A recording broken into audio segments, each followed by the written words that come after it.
Hello everybody, this is Drew from the Barnabas Project at Lighthouse UK. Great that you could join us. Just a quick podcast today. This is number 2 then I believe. We have our Barnabas Day Leaders Day coming up on the 2nd of March. That's at 10 o'clock till 3 o'clock. Now that's for a time of exaltation, encouragement and equipping. Included is a light lunch and the event's free, so what's not to like? And this week or this month really, in fact, what we're doing is you've been following, we've been looking at the 5-fold ministries. Now this on occasion is going to be around the prophet, and we are blessed to have Rachel Hickson, who's the daughter of Alan Vincent, who was formerly ministered to the island in the past, and she's come along with her husband Gordon and Helen, who's in her team, and we're looking forward to having a day with them of encouragement and equipping in prophetness, if that's such a word. So I encourage you all to come, even if you don't feel that prophecy is your thing. Part of the whole project of the Barnabas thing here that we're doing is about understanding who others are so that we can fit in and work together. So if we understand and we seek to understand others before being understood, then we can work in unity as a team and we can progress his kingdom better than we ever have before. So please feel free, give us a drop or drop. All the details are in the description below. But I also just want to give you a moment of encouragement. It's, life is difficult. We've gone through that sort of like the blues of January and February and difficult. We're just coming up to spring, and isn't it joyful to see the flowers starting to come through? But sometimes it can be a bit of a trial and tribulations, and I just want to build you up as the whole Barnabas project is to build one another up. Just when you think that it's going to be too difficult and it's time to quit, some things you are supposed to quit, some things you're supposed to put down. There's other things in our life that we're supposed to press through, and we keep going to the next season, and God's promised that, and if we keep continuing, that we will be able to continue through into that next season as God has promised. But sometimes, do you know, the thing that's stopping you getting into your next season is something that you need to put down. And I just wanted to include a message from Elevation Church. It's Pastor Stephen Furtick, and it's about 10 minutes or so, and it's just really encouragement, and it says when God says to quit. So I hope you enjoy it. We look forward to seeing you at the next Barnabas Day on the 2nd of March, and we will then follow those next 3 up with the evangelist, the pastor and the teacher, with all international visitors come to see us. Well, God bless you until we meet again or Jesus returns. If God called you, you don't get to quit. But if it is keeping you from being what God called you, as of this moment, somebody shout now. I'm not talking about last week. I'm not talking about in 3 years when it gets easier. I'm not talking about when we see about this recession. I'm not talking about anything that's going to happen, anything that did happen, but right now, anything that is keeping you from being what God has called you to be, you have permission to quit.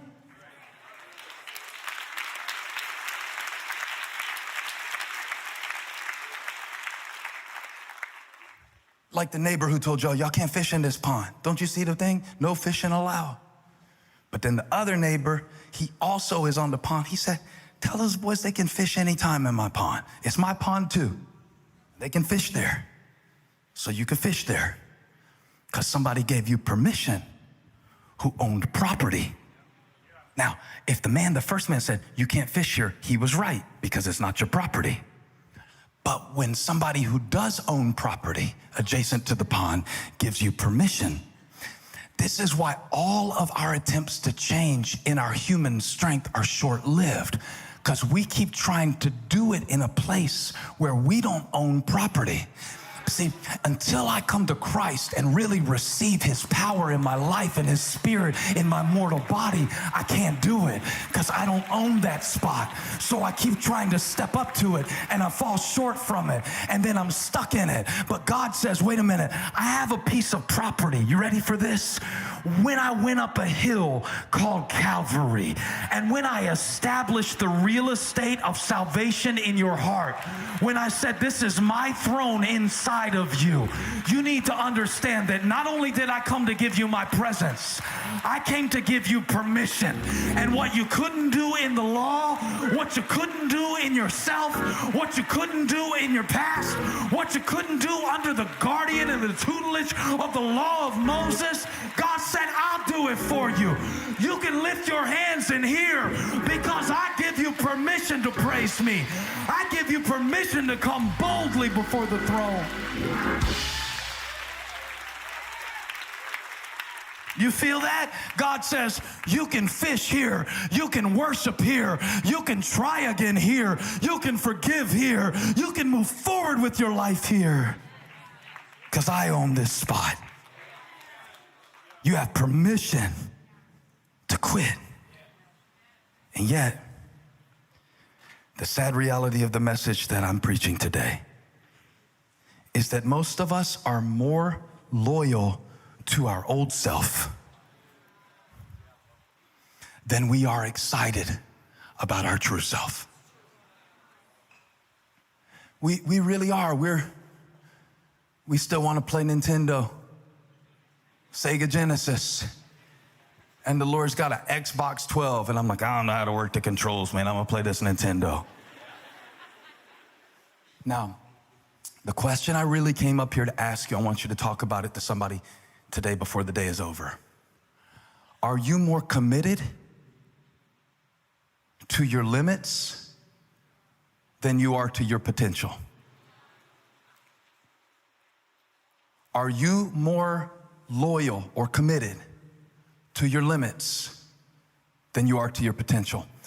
Based on the way a lot of us speak and what shows up in our language, because our language will always be a great lie detector to see things that we still say and how it affects the way that we think, and it leaks out in our language.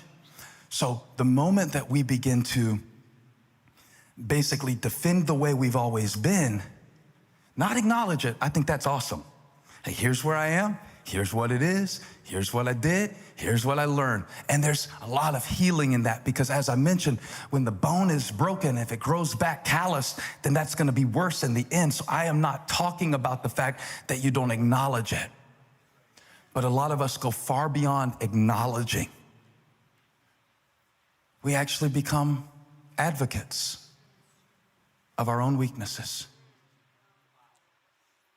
I don't mean facing the fact that at 5'4" and 47 years old, you're probably not going to play in the NBA. I think that is a wonderful limitation for you to embrace in your life. I think your family will be happy, and you will put food on the table by acknowledging certain limitations. That's why I didn't get on Nate's back when he came up here, because I thought, oh no, I forgot he was hurt. Now, somebody over there was sending you up like a lamb to the slaughter trying to get you re-injured, but I'm your pastor, I care about you. But I realized in that moment, oh, no, this is not wise. That's good. That's good. Every time I preach about permission to quit, somebody goes and gets a divorce.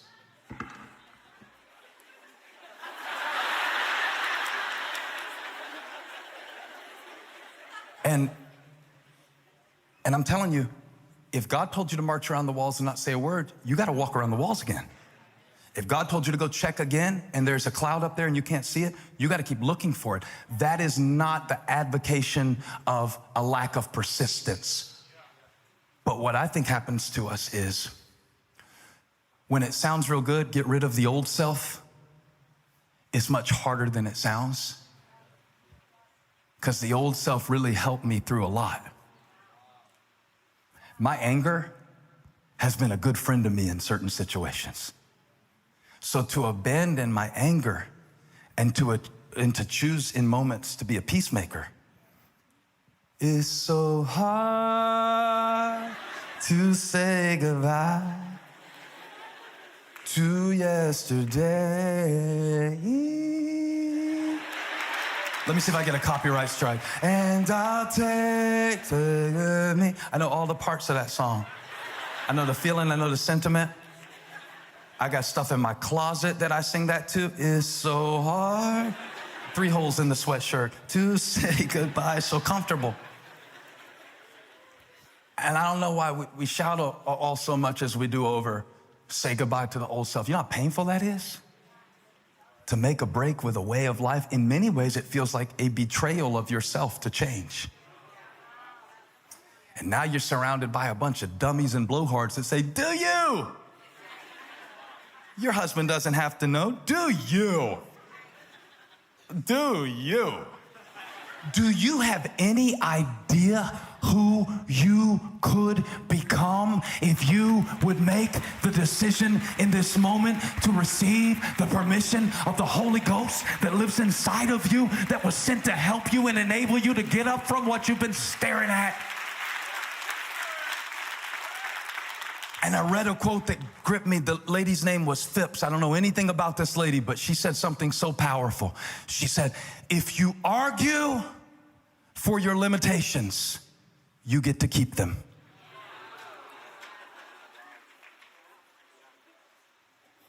Woo!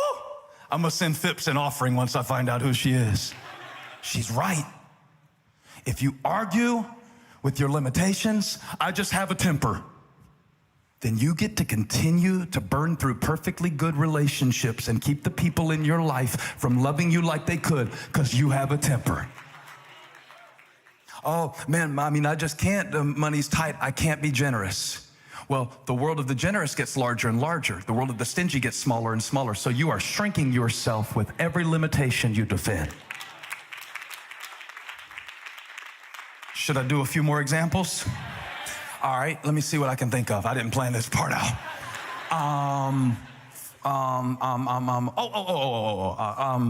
You know, I'm not a vocal person, so, you know, I'm not gonna speak up about this. You know, I'm not gonna say anything about this. So now you're just gonna suffer in silence till you eventually just explode, and it's gonna be way worse than if you'd learn how to say, hey, I need help.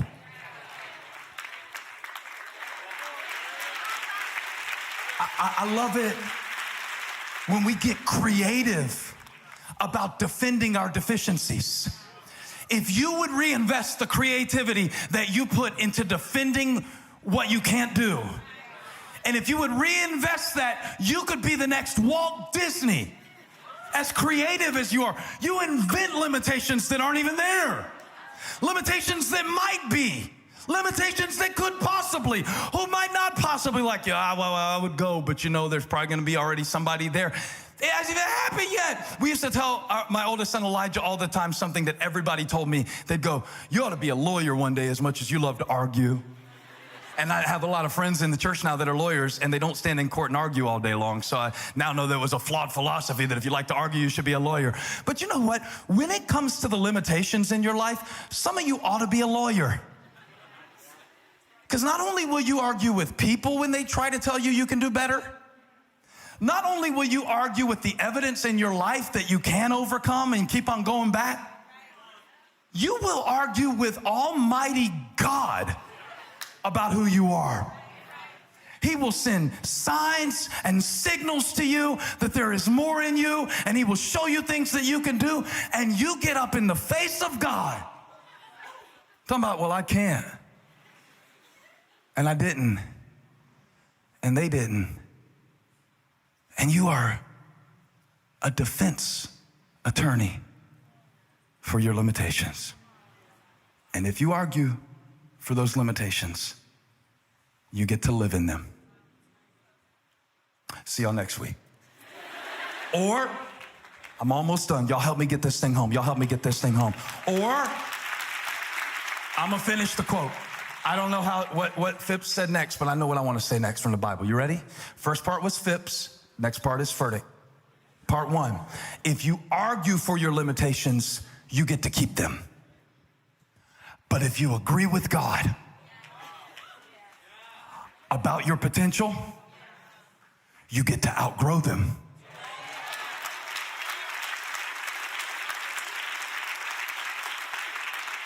Come on, this is supposed to be my rainy day crowd that knows how to shout over a good point. If you get with God and say, I see what the situation is trying to say about me. I see what my past has been so far. And I know that the patterns of my past suggest that I will never be more than this. And I know that last January I was sitting in church feeling ambitious too. And I know that this has happened so many times in my life that I feel like I'm a slave to it. But now, I am making a decision in this moment to take off everything that God did not put on me, to strip it away. Now, I'm not going to just get to do this once. I'm not just going to get to do this one time. Okay, God, old self is gone. No, Paul says every day you wake up, every time you feel it come back, every time that limitation squeezes you, you know the limitation I'm talking about.